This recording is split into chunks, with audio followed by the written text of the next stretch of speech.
Nessa exposição, nós gostaríamos de apresentar a você, caro aluno do IBETEL, uma proposta cristológica. Nós estaremos estudando acerca da pessoa de Cristo.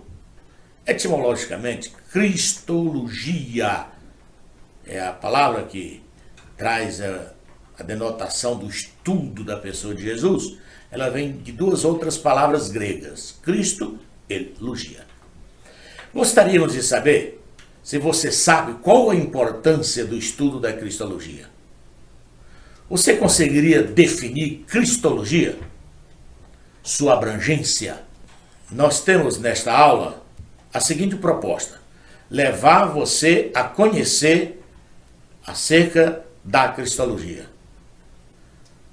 conscientizar a sua pessoa da natureza da cristologia, bem como valorizar, a partir desses pontos apresentados, valorizar esse conhecimento, esse saber teológico.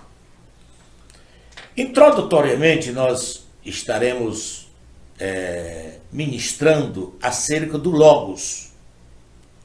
O Logos é uma expressão ligeiramente desconhecida por aqueles que têm menos contatos com a palavra de Deus. O que seria o Logos? O Logos é o estudo, é o aspecto do estudo da cristologia abordada pelo apóstolo João, onde nós encontramos características do mesmo no Antigo Testamento.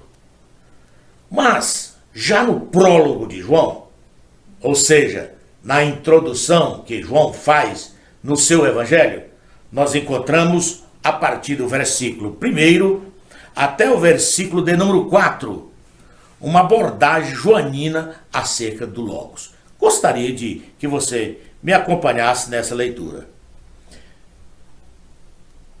No princípio era o Verbo estava com Deus, e o Verbo era Deus. Ele estava no princípio com Deus. Todas as coisas, diz ainda o texto bíblico, que foram feitas por ele, e sem ele, nada do que foi feito se fez. A primeira abordagem que nós encontramos no prólogo é que no princípio, ou seja, antes que houvesse até mesmo a criação, já Moisés nos deu uma explicação acerca desse princípio, no Salmo de número 90, versículo 2, antes que houvesse mesmo a criação, antes que houvesse o tempo, ou qualquer coisa criada, já era o Verbo na sua condição de divindade. Observe que este mesmo Verbo que está sendo mencionado aqui no texto sagrado, como o Logos de Deus, João também enfatiza no versículo 14, que esse Verbo, ele se fez carne.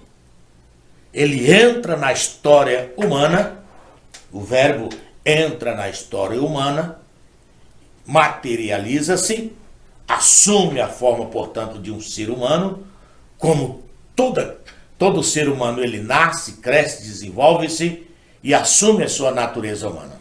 Com isso nós queremos dizer, o Verbo se fez carne e habitou entre nós, na expressão joanina, e vimos a sua glória, como a glória do unigênito do Pai, cheio de graça e verdade. Isso em João 1,14 nós encontramos essa expressão do Verbo tabernaculando. Literalmente seria esquenosen. Esquenosen nada mais é do que tabernaculou. É uma metáfora bíblica para indicar a presença de Deus entre os homens. E por último, nós encontramos ainda no texto do prólogo de João, no versículo de número 18, onde João afirma que Deus nunca foi visto por homem algum. Entretanto, o Filho unigênito que está no seio do Pai, este o fez conhecer.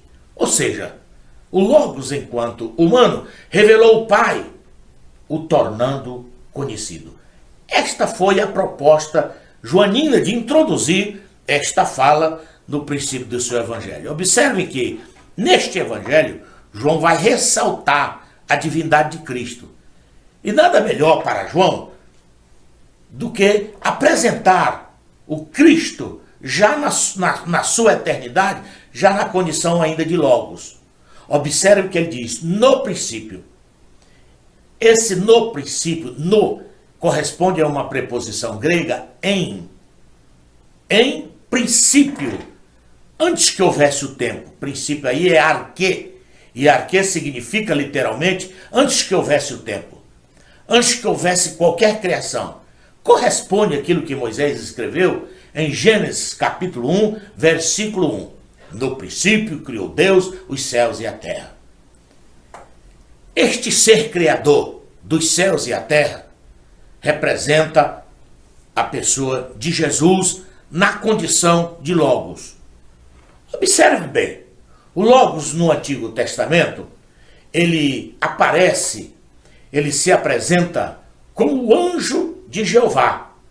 Ele, na condição de anjo de Jeová, ou anjo do Senhor, ou o anjo do Senhor, ele é identificado como o próprio Deus. São várias as passagens bíblicas que nós encontramos no texto sagrado, onde o Logos é apresentado como anjo de Jeová, ali com as características divinas, como deidade, como ser divino. Basta que nós leiamos Gênesis capítulo 16, versículo 6 ao versículo 13. No mesmo livro de Gênesis, capítulo 32, versículo 24 a 28. Observemos que no livro de Gênesis, capítulo 16, versículos 6 a 13, ali o Logos é identificado como o próprio Deus. Bem como no capítulo de número 32, versículo 24 a 28. Isso sem falarmos do livro de Êxodo, que no capítulo 23, versículo 20, versículo 21, ele também é identificado como anjo do Senhor. E Oséias, capítulo 12, Oséias, nós já saímos aí dos livros históricos e entramos nos profetas menores. Portanto, Oséias, capítulo 12, versículo 4 e versículo 5, ele também é apresentado como o anjo do Senhor, como o próprio Deus. E Malaquias, ele fecha o Antigo Testamento apresentando o anjo do Senhor como Deus. Portanto, a identidade do anjo do Senhor é revelado pelo modo como ele frequentemente se dirige às pessoas. No livro de Juízes, aquele livro que vem após o livro de Josué, nós encontramos já no capítulo 2, no comecinho, no capítulo 2, no versículo 1, uma citação bíblica onde ele é apresentado como anjo do Senhor. Vamos fazer a leitura? Ok, vamos fazer a leitura. O texto bíblico nos diz o seguinte: o anjo do Senhor do Egito vos fiz subir, eu vos trouxe à terra que os vossos pais eu tinha jurado, e eu disse, eu nunca invalidarei o meu concerto. Observe que o anjo do Senhor, ele se apresenta eu, como se fosse o próprio Deus. Portanto, ele diz também que esse anjo se apresenta como aquele que vos fez subir da terra do Egito e também vos trouxe. Nós sabemos que quem desenvolveu esta ação, quem penetrou essa ação, foi o próprio Deus. Mas o anjo se apresenta dizendo que foi ele que os fez subir.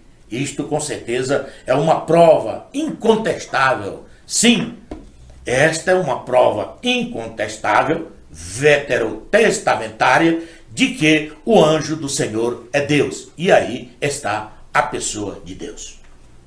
Nós encontramos outra referência ao anjo do Senhor no momento que ele aparece a Josué.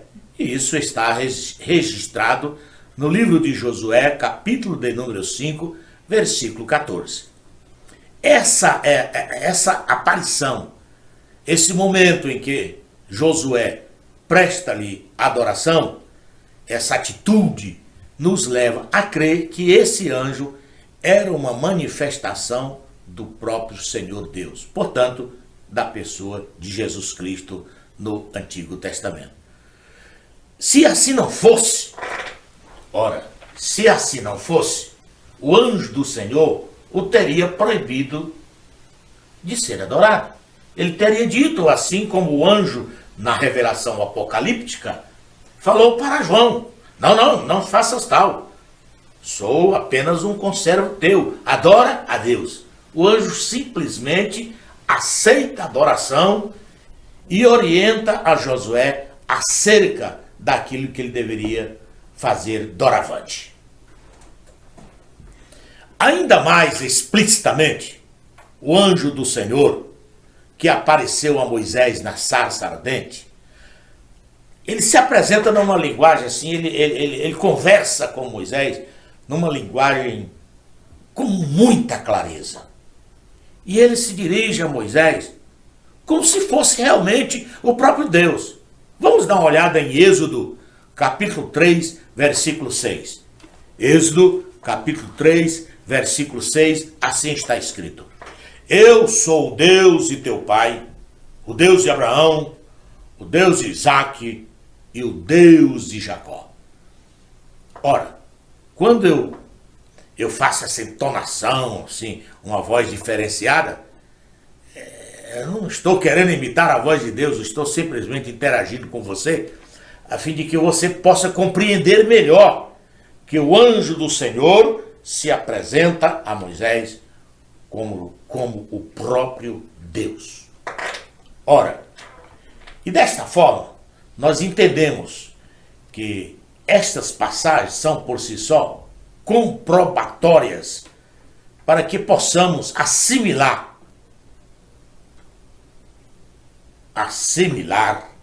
a compreensão, assimilar a objetividade, assimilar a orientação pela qual o anjo do Senhor se apresenta no Antigo Testamento como Deus.